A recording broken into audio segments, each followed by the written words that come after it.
আসসালামু আলাইকুম ওয়া রাহমাতুল্লাহি ওয়া বারাকাতুহু।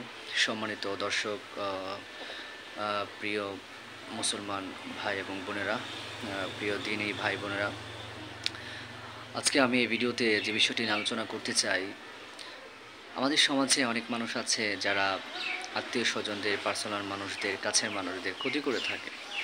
আর আপনি মনে রাখবেন যে যে মানুষটা আপনার সবচেয়ে কাছের, সেই মানুষটাই কিন্তু আপনার ক্ষতি করবে। আমি আপনাকে একটা আমি একটা গল্প শোনাই, ছোট্ট একটা গল্প। আমার চেম্বারে আসে উনি, আমাকে এসে বললেন, হুজুর আমার আসলে অনেক রাগ ছিল। রাগ থাকাতে আমার বউ, আমার ছেলের বউ খুব ভয় পেত তারা আমাকে। তো তারা দুজনে মিলে আমাকে কি যেন খাইয়েছে। এরপর থেকে যে আমি অসুস্থ হয়েছি, আজও সুস্থ হতে পারিনি। তো আমি বুঝতে পেরেছি যে ওরা আমাকে খাইয়েছে, আমি কনফার্ম হয়েছি। তো আপনি চিন্তা করেন যে নিজের বউ, ছেলের বউ দুজনে মিলে একটু বেশি রাগ শ্বশুরের, স্বামীর, সে কারণে এত কাছের মানুষ তাকে ভাতের সাথে, শরবতের সাথে কিছু খাইয়ে তাকে সারা জীবনের জন্য অসুস্থ করে দিয়েছে, পঙ্গু করে দিয়েছে।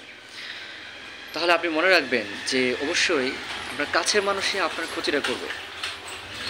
তো এখন আমাদের কাছের মানুষগুলো যে সমস্ত ক্ষতিগুলো সাধারণত করে থাকে, তার মধ্যে অনেক সময় আপনার সংসারের সুখ দেখে সহ্য হয় না, তখন আপনাকে ব্ল্যাক ম্যাজিক করে, জিন চালান করে, কুফুরি করে আপনার যৌনশক্তিটাকে নষ্ট করে দিবে। যার কারণে আপনি আপনার ওয়াইফকে, স্ত্রীকে পার্সোনালভাবে সময় দিতে পারছেন না। আপনি অনেকটাই দুর্বল আছেন, দুজনের মধ্যে এই কারণে অনেক মিল হচ্ছে না, বনিবনা হচ্ছে না, ঝগড়াঝাটি হচ্ছে নিয়মিতই, যেটা হয়ে থাকে। তবে আমার কাছে একটা বিষয় খুবই আশ্চর্যজনক, সেটা হলো যে আমাদের বোনেরা এই কথা বলেন যে ছেলেরা হচ্ছে দেহলোভী, শুধু মেয়েদের দেহ চায়। আচ্ছা, এটা আমি মেনে নিলাম, ছেলেদের একটু আবেগ থাকে, মেয়েদেরকে একটু কাছে পেতে চায়, চোখে। বাট এখানে কথা হলো, অথচ আমরা দেখি যে যদি ছেলেরা মেয়েদের কাছ থেকে সুখ না পায়, ছেলেরা কিন্তু মেয়েদেরকে ছেড়ে চলে যায় না। কিন্তু আমার বোনেরা যখন পার্সোনালভাবে স্বামীর কাছ থেকে সুখটা না পায়, একটু কম পায়, তখন দেখা গেছে যে তারা স্বামীকে রেখে চলে যায়, পরকীয়া করে। আশ্চর্য! তাহলে দেহালোভীটা কে? এই বিষয়টা বুঝাবে কে বলেন? আমি আসলে এটা বুঝি না।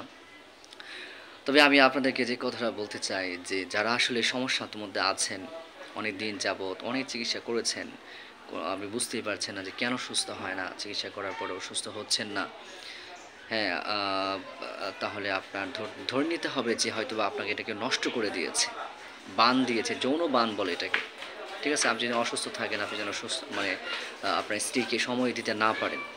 তো সেজন্য আজকে আমি আপনাকে একটা আমল দিব কোরআনে কারিম থেকে। কোরআনের আমলগুলো খুবই গ্রহণযোগ্য এবং এটা আপনার খুবই ফলদায়ক।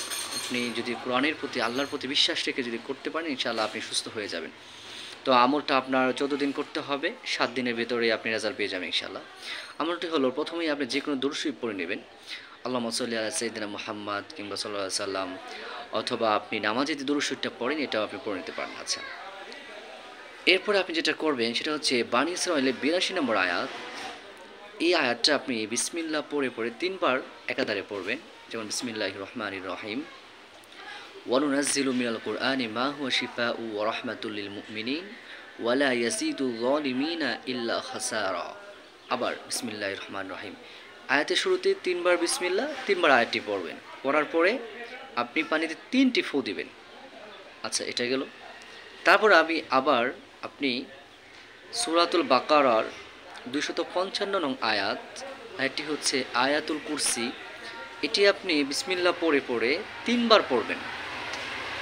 3 বার পড়ার পর আপনি ঠিক সেম 3টি ফু দিবেন। তারপর আপনি বিসমিল্লাহ পড়বেন, বিসমিল্লাহ পড়ে 3 বার বিসমিল্লাহ পড়বেন, 3 বার বিসমিল্লাহ পড়ে সূরা ফালাক 3 বার, বিসমিল্লাহর সাথে 3 বার সূরা ফালাক তিলাওয়াত করবেন। করার পরে আগের মতোই আপনি পানিতে 3টি ফু দিবেন। ফু দেওয়ার পর আবার আপনি দুরূদ শরীফ পড়বেন। দুরূদ শরীফ পড়ার পর দুরুশরীফটা পড়ে আপনি ফু দিবেন। ফু দেওয়ার পর এই পানিটা আপনি কোথাও সেভে রেখে দিবেন। রেখে দেওয়ার পর দিনে ৩ বার কোনো পানির সাথে মিশিয়ে একটু একটু করে ৩ বার খাবেন। আর গোসলের সময় গোসলের পানিতে একটু মিশিয়ে আপনি এখন ১৪ দিন গোসল করবেন। ১৪ দিন খাবেন এবং গোসল করবেন। ইনশাআল্লাহ ৭ দিনের ভিতরে রেজাল্টটা পাওয়া যাবে। যদি আপনাকে কেউ যৌন ভান দিয়ে থাকে, জিন চালান করে থাকে কিংবা ব্ল্যাক ম্যাজিক করে থাকে, তাহলে ইনশাআল্লাহ এটা কেটে যাবে। ইনশাআল্লাহ আল্লাহ তাআলা কোরআনের বরকতে আপনি আপনার স্ত্রীকে পরিপূর্ণভাবে সময় দিতে পারবেন এবং আপনি মানে একজন স্ত্রীর কাছে একজন হর্স হয়ে থাকবেন, এই আর কি। তো আল্লাহ তাআলা আমাদেরকে তৌফিক দান করুক এবং আল্লাহ তাআলা আমাদেরকে এই সমস্ত রূপ থেকে হেফাজত করুক। আমিন ওয়া আখির দাওয়ানা আলহামদুলিল্লাহি রাব্বিল আলামিন।